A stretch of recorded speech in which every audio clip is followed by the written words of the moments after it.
Selamat datang di materi wajib kedua dari mata kuliah Arsitektur Nusantara, program studi teknik arsitektur Universitas Sriwijaya, semester genap 2020-2021. Materi wajib kedua ini bicara tentang ruang. Ruang arsitektur itu apa? Dan kaitannya juga dengan arsitektur Nusantara.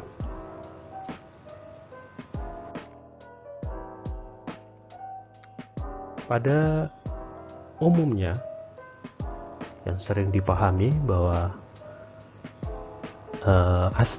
ruang menjadi sangat penting dalam pengetahuan atau pemahaman arsitektur. Sebab tugas utama arsitektur adalah mengkreasi atau mencipta atau membuat ruang seperti yang dipahami oleh Louis Kahn, seorang tokoh arsitek modern.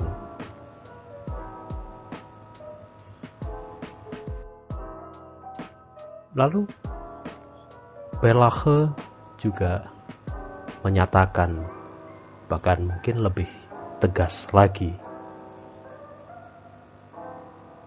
the aim of our creation is the art of space. Dan itu merupakan esensi dari arsitektur.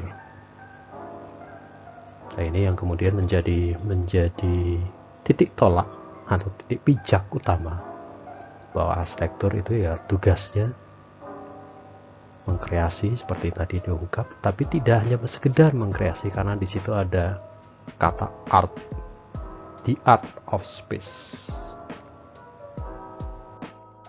Brian Lawson menyatakan bahwa arsitektur adalah mengorganisasi dan menstrukturkan ruang. Kaitannya dengan facility our activity, fasilitas aktivitas kita, dan itu menjadi penting, menjadi hal yang utama di dalam arsitektur. Lalu sebenarnya ruang itu apa? Space itu apa? Space bisa dipahami dalam bahasa Prancis kuno, itu kaitannya dengan period of time. Kemudian ada distance, ada jarak, ada interval. Jadi ini menarik, baik dalam bahasa Prancis kuno atau dalam bahasa Latin spatium, itu ada kata time, ada kata waktu. Kalau di spatium itu stretch of time, sedangkan di bahasa Prancis period of time. Kemudian terkait juga dengan distance, ada jarak, ada interval. Di spatium juga memahami sebagai distance. Ini yang kemudian mendasari pemahaman dasar utama di dalam space. Kalau mau ditarik lebih jauh atau memasukkan di Google, kadang space juga dipahami sebagai ruang luar angkasa. Jadi di pemahaman space sebenarnya sangat luas. Kalau dari kamus etimologi.com ini, kamus etimologi online ini juga ada kaitannya dengan space bar yang kita temui di keyboard kita, yang tugasnya memberi jarak, memberi distance. Di bagian bawah juga jelas space shuttle, kaitannya dengan luar angkasa dan segala macam. Oke. Sebenarnya ide ruang di dalam arsitektur itu kapan mulai muncul? Di buku Cornelis van de Ven ini, Ruang dalam Arsitektur, yang merupakan hasil disertasinya dia, diungkapkan di bagian akhir, bagian kesimpulan, ide ruang sebagai suatu ide arsitektural muncul pertama kali dalam teori estetika. Perhatikan ketika bahasan filsafat kemarin juga muncul pemahaman estetika yang terutama terwujud di abad 19 atau bersamaan dengan gerakan modern Art Nouveau tahun 1890-an. Contoh di bagian atas gambar itu adalah gambar-gambar foto-foto Art Nouveau, terutama Art Nouveau di dalam arsitektur, karena Art Nouveau itu tidak hanya di arsitektur tapi juga berkembang di seni-seni lain. Dan idenya ini muncul, basisnya adalah teori-teori estetika yang pada saat itu memang sangat berkembang pesat. Lebih lanjut, pemahaman ruang atau ide ruang dipandang sebagai perwujudan kegiatan manusia dalam lingkup arsitektural. Perhatikan di pengertian di awal bahwa tugas arsitektur adalah mencipta ruang. Untuk apa tujuannya? Adalah sebagai perlingkupan atau wadah aktivitas atau kegiatan manusia. Ide di ruang merupakan bentuk baru, ini catatan dasarnya, bentuk baru dari usaha-usaha berabad-abad dalam hal estetika untuk mendefinisikan keindahan. Jadi keindahan tidak hanya sekedar wujudnya saja, tapi kemudian sejak Art Nouveau, sejak masa 1890, kemudian berkembang menjadi sebuah pemahaman ruang, pemahaman keindahan melalui ruang. Jadi di sini mulai muncul persepsi terhadap ruang, mengalami ruang, pengalaman ruang, dan segala macam. Kalau mau menoleh ke belakang di buku yang sama, Van der Ven kemudian mengacu pada Lao Tzu. For the wise man look into space and he knows there is no limited dimensions. Ini sangat-sangat bertentangan dengan, nanti kita akan lihat pemahaman oleh F.D. Kaching sebagai salah satu contohnya. Yang dilihat oleh pemahaman filsafat timur, terutama oleh Lao Tzu ini, adalah bukan pada batasnya, tapi justru pada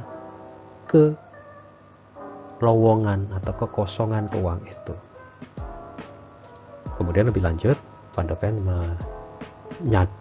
menyadur pemikiran Lao Tzu bahwa ada 3 tahapan hierarki ruang, yaitu ruang tektonik, kemudian lingkup ruang stereotomik, dan peralihan ruang dari ruang dalam menuju ruang luar.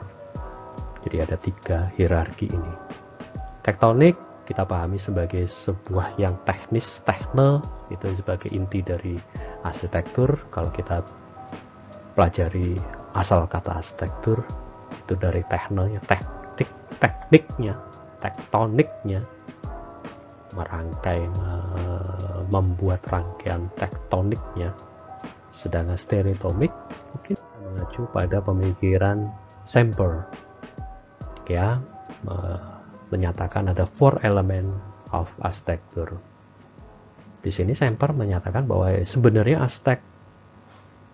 ruang di dalam arsitektur itu tersusun dari ruang tektonik sebagai frame, kemudian menjadi diisi atau ditingkai oleh stereotomik ruangnya.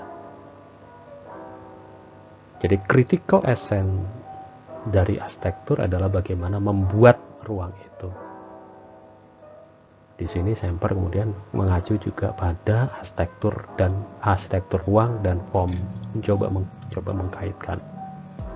Silakan nanti coba pelajari lebih lanjut the 4 element of architecture dari Semper. Sini sedikit ada beberapa contohnya. Kalau materialnya clay, maka tekniknya adalah teknik keramik dan berada biasanya di pusat dari ruang hunian.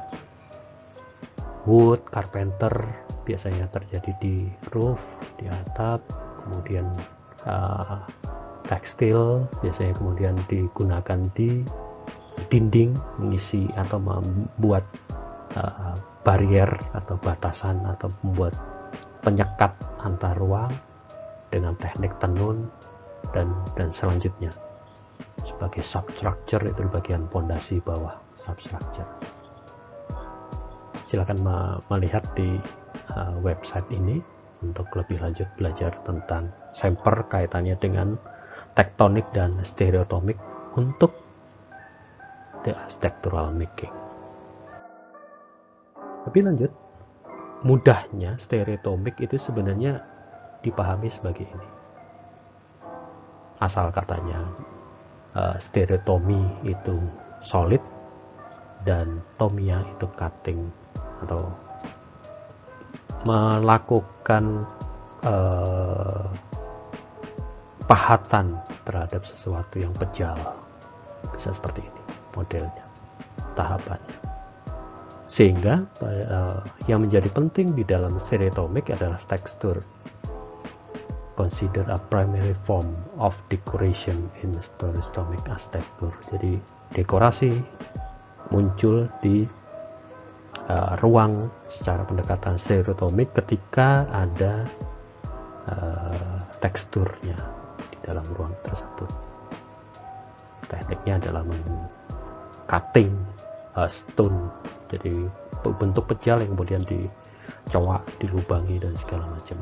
Kita akan bisa temukan banyak sekali contoh-contoh di beberapa tempat manusia yang tinggal di gua dengan melakukan carving, pahatan di bebatuan kapur terutama, sebagai salah satu contoh utamanya dari pemahaman stereotomik di dalam arsitektur. Berbeda dengan tektonik yang lebih merangkai elemen-elemen pembentuk strukturnya, umpamanya seperti itu. Jadi ini teknik untuk membuat ruangnya. Oke, ini kemudian masuk lebih lanjut lagi. Kalau tadi mewujudkan ruangnya, meng-create ruangnya, making architectural space, terus bagaimana persepsinya? Ternyata ada 4 hal, yaitu ruang 2 dimensi, ruang yang 3 dimensional, ruang yang kemudian 4 dimensional karena bertemu dengan waktu, dan ruang imajiner kaitannya dengan seperti sekarang juga ruang maya, ruang film, bahkan ruang virtual segala macam. Itu kaitannya dengan persepsi kita terhadap sebuah ruang, pengalaman kita terhadap sebuah ruang. Tentang 2 dimensi, 3 dimensi, dan kemudian 4 dimensi kita bisa lihat terutama di buku F.D. Kaching, bagian form and space. Persepsi dari solid void, kalau kita bicara di F.D. Kaching, mana yang disebut kosong atau lowong, apakah yang putih, apakah yang hitam. Itu persepsi kita. Our perception and understanding of composition depend on interpreted the visual interaction between positive dan negative element. Memahami gelap terang, memahami ini yang hitam dan yang putih, itu tentang persepsi. Kita memahami persepsinya seperti apa. Seperti pertanyaan ini kan, white on black or black on white. Ini menjadi dasar untuk pemahaman selanjutnya pada posisi ini. F.D. Kaching kemudian membuat atau memahami ruang justru dari formnya. Form mendefinisikan ruang itu. Ada banyak sekali bahasanya, dari yang ini horizontal element yang kemudian ada yang naik, seperti contoh ini ada tangga, ada yang diturunkan, umpamanya seperti contoh ini suppress base plan, diturunkan atau kemudian dilambungkan, atau pemahamannya seperti duduk di bawah pohon, seperti itu. Ini lebih ke horizontal, atau kaitannya dengan dengan vertikal dan segala macam. Di buku FBK cukup jelas memahaminya, atau penjelasannya terhadap bagaimana sih ruang itu terbentuk berdasarkan formnya, berdasarkan batasnya.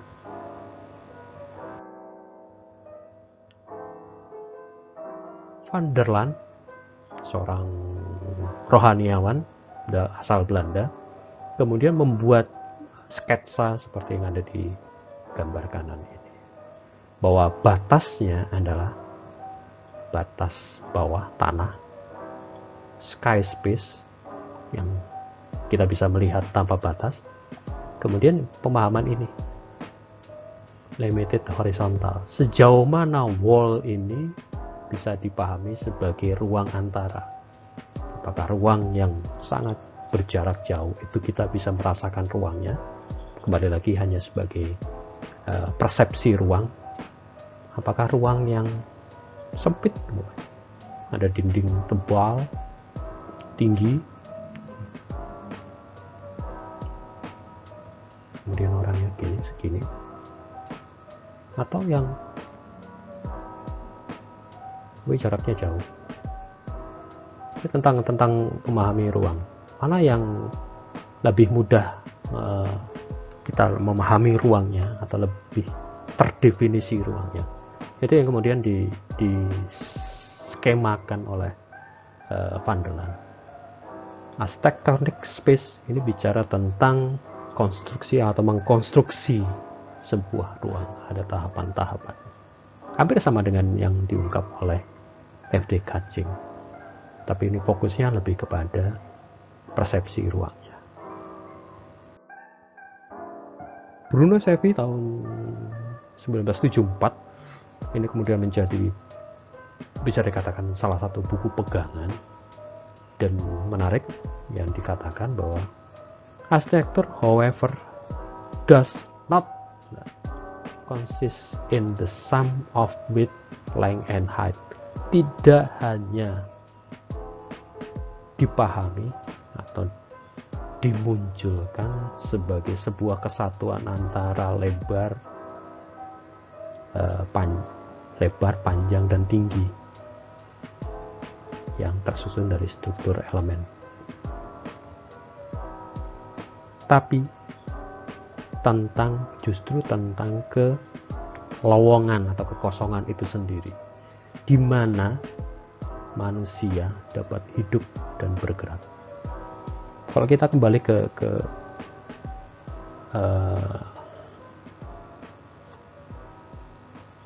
paparan Lao Tse di sebelumnya, ini Bruno Sevi sudah mencoba mendalami bahwa ruang itu tidak hanya sekedar batasnya, tapi justru pada kekosongan dan potensi manusia hidup di dalamnya.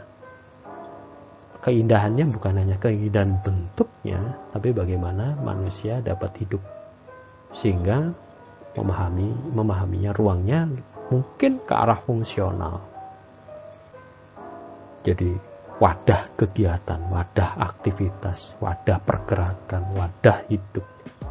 Jadi ruang tidak lagi sekedar keindahan bentuk semata, tapi juga sudah menjadi pemahamannya ke kefungsionalan sebuah ruang. Bisa seperti apa kehidupan manusia, bisa bergerak seperti apa di dalam ruang itu. Jadi mudahnya, ruang adalah tentang in between. Baik in between batasnya, batas fisiknya, maupun persepsi. Ada intim zone, ada audio zone, ada friend zone, dan segala macam. Dan ini menjadi sangat menarik kalau dikaitkan dengan pandemi umpamanya COVID-19 ini. Bagaimana intim zone dan friend zone ini menjadi dipertanyakan karena alasan kesehatan. Dan memahami meruang juga menjadi pertanyaan lagi, sejauh mana ruang yang sehat. Kalau kembali ke pernyataan Bruno Sevi, tempat manusia hidup, tempat manusia bergerak. secara umum, yaitu space adalah in between. In between apa?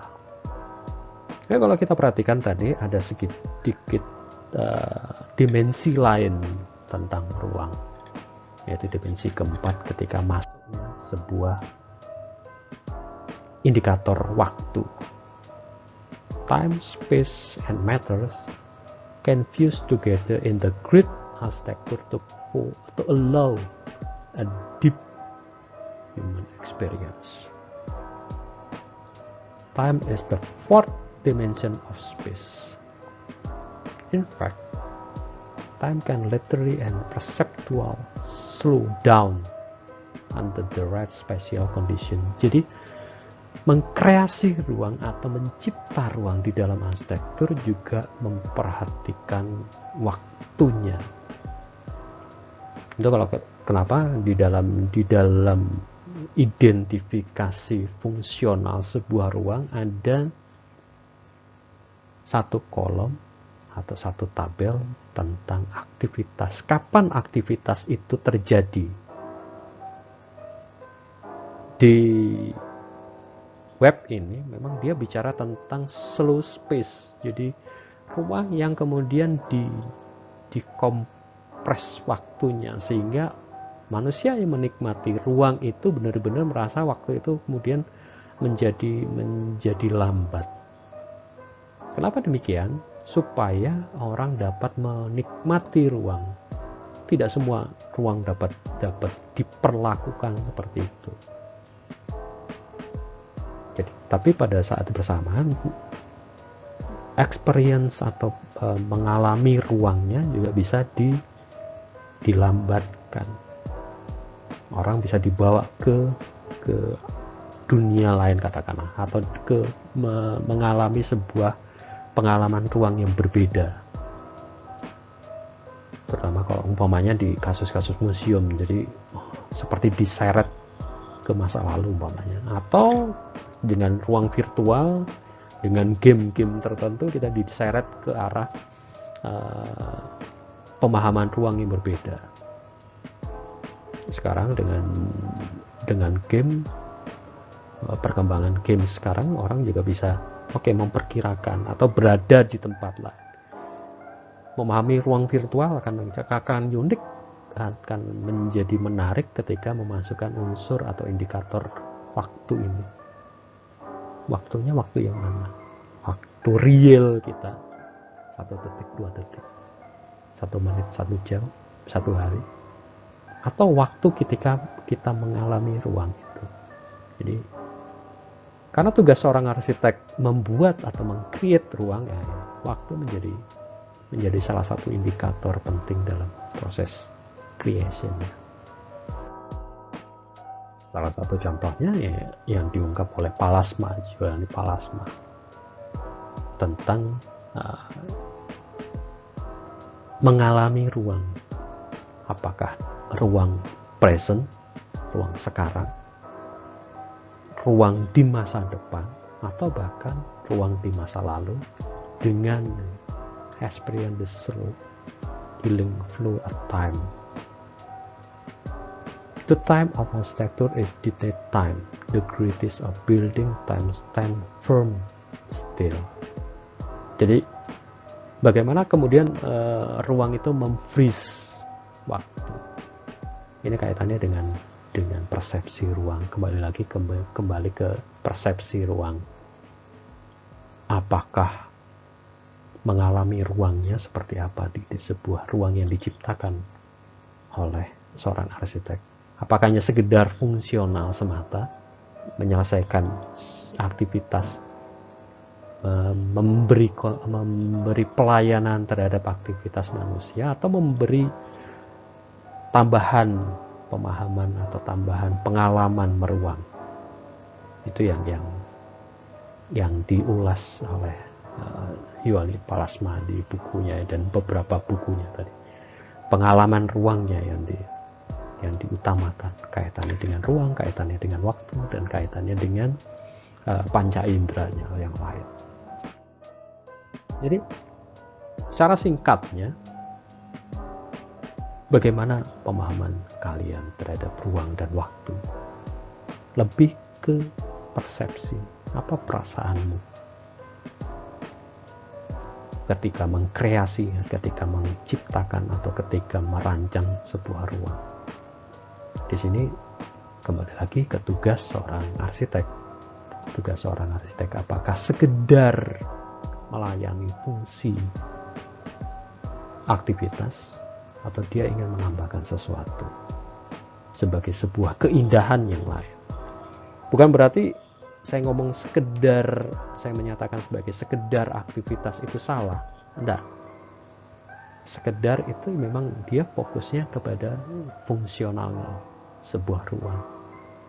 Dia bagaimana ruang itu benar-benar mampu dimanfaatkan, ruang itu mampu benar-benar bisa melayani aktivitas manusia. Dan itu sebuah keindahan tersendiri, keindahan fungsional. Tapi pada sisi lain juga sebuah ruang punya potensi untuk memberi pengalaman ruang yang lebih dari sekedar hanya fungsinya saja. Bisa seperti itu. Kembali ke kalian. Menurut kalian, ruang dan waktu arsitektural itu apa? Terima kasih.